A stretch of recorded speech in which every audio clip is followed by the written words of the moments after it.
Les artistes de l'Est parisien par Pauline Ziadé. Aujourd'hui, rencontre avec Aga. Bonjour à tous, nous sommes aujourd'hui en compagnie de Aga, rappeur, auteur et interprète montreuillois que j'ai l'honneur de rencontrer aujourd'hui. On est au Méliès sur la terrasse. Bienvenue chez Radio Ems. Merci beaucoup, bonsoir. Aga, qu'est-ce que vous pouvez nous raconter de votre parcours ? Vous venez d'où ? Comment vous avez commencé à écrire ? Quand ? Alors moi je suis originaire du nord de la France, donc d'abord Roubaix et ensuite Douai, donc le textile et le bassin minier. J'ai tout le temps un peu écrit en étant ado et après c'était plutôt des rendez-vous avec des potes où on freestylait un peu, c'était les mêmes textes qu'on répétait sans cesse quoi. Et je pense vers 18 ans, 19, j'ai commencé vraiment à écrire un peu plus, mais pour moi d'abord. Et en fait, c'est vraiment à mon arrivée à Montreuil où j'ai rencontré des gens qui ont cru en ce que je fais, qui m'ont donné de la force et qui m'ont amené en studio, qui m'ont fait rencontrer des beatmakers, etc.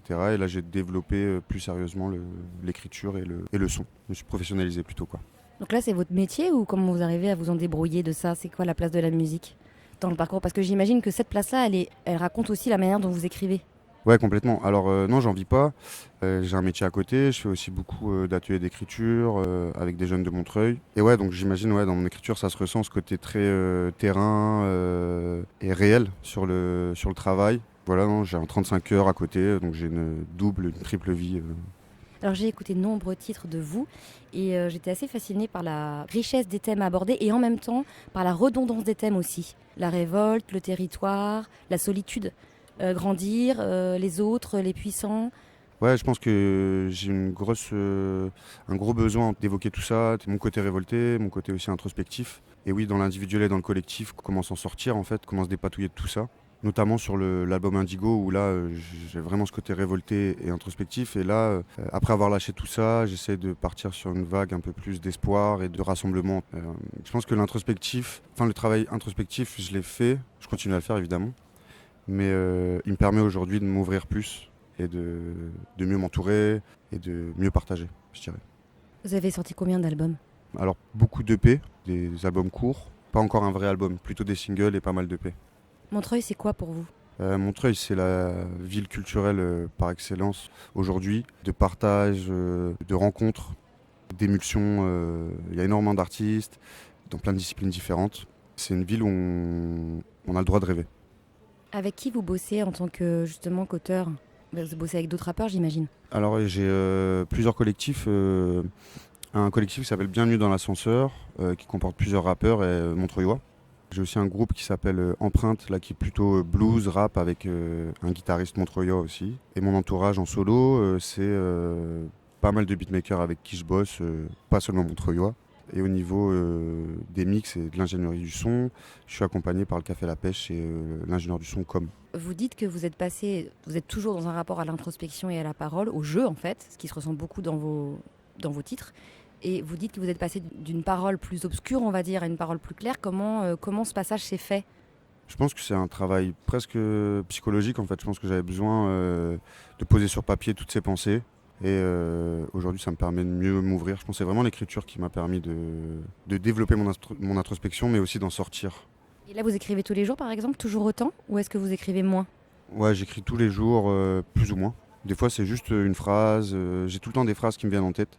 J'ai mes notes dans mon téléphone, je sais pas combien j'en ai, mais ouais, des fois, c'est juste une phrase, et puis une phrase qui développe plein de phrases. Et des fois, c'est une musique qui me donne envie d'écrire.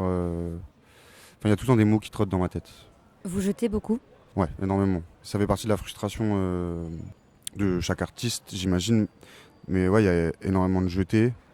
Et aussi des choses qui sont de côté, je sais pas si je vais les sortir, que je garde, enfin voilà. Mais ça fait partie du jeu, ouais. Comment vous expliquez que Montreuil et peut-être plus largement la Seine-Saint-Denis soit un vivier en fait de création, de par le fait qu'il y ait énormément d'artistes, notamment de hip-hop, qui soient présents ici, et comment ça vous a permis vous de vous appuyer sur eux, et avec quels sont vos partenaires ?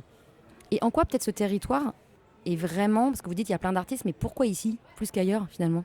Ouais, c'est intéressant. Le pourquoi, je sais pas trop, je pense qu'il y a quelque chose d'historique. Notamment là, on est au Méliès par exemple. J'ai une petite idée, c'est que c'est l'Est parisien et que la population a besoin de s'exprimer de toute façon.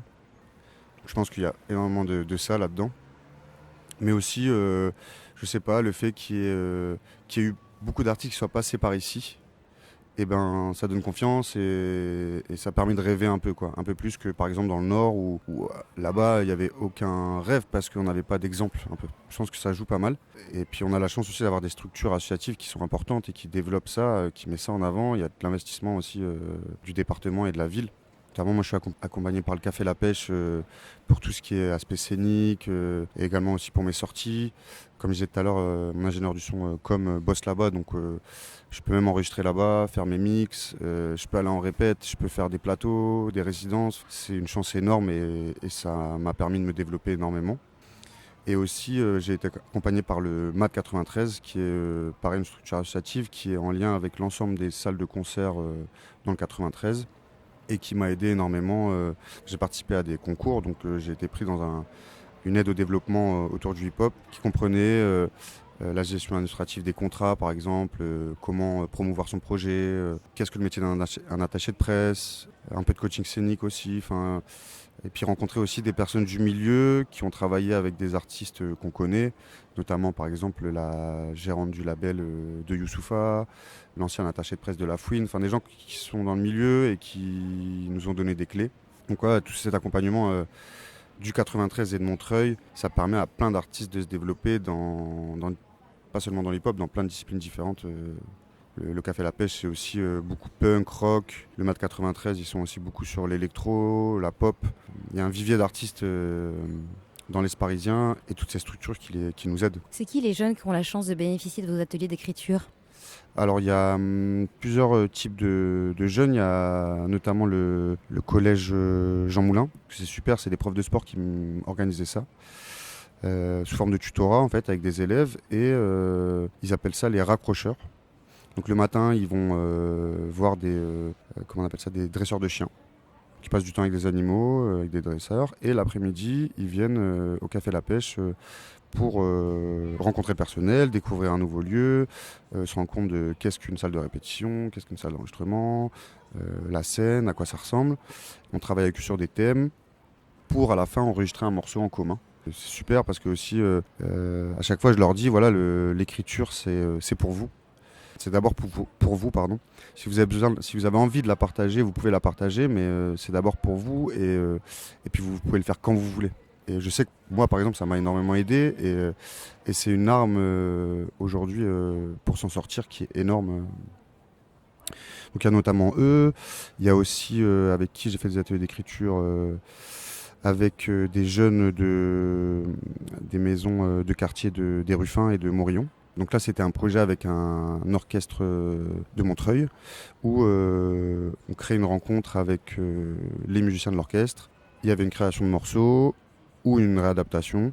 Et ensuite, ça finissait par un concert avec eux, avec l'orchestre et les jeunes rappeurs. C'est quoi votre rêve aujourd'hui, Aga ?